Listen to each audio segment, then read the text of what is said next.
Hey, I just wanted to thank you for listening to my I am video, and I want to tell you a little bit about myself and why I am doing what I am doing. I came from an alcoholic family, so started drinking, drugging, everything that goes with it at the ripe old age of 12. I moved out at 15, was addicted to speed in my 20s, pretty heavy into meth for about 3 or 4 years.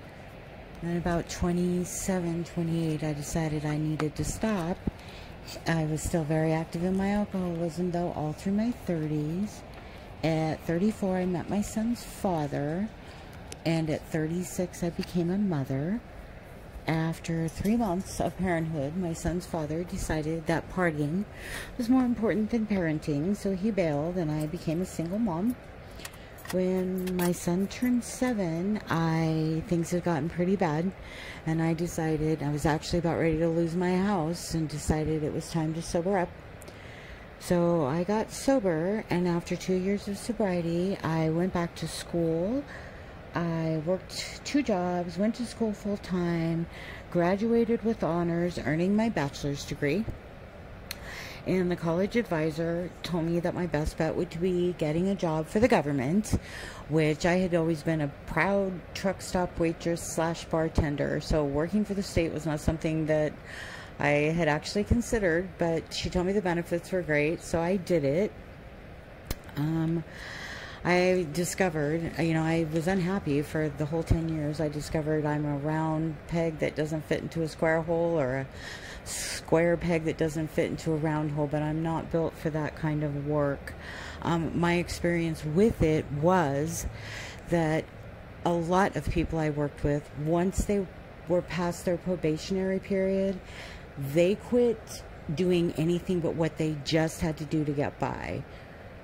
So there were people we were there to help, and they didn't do anything above and beyond to help them at all. And I am not built that way.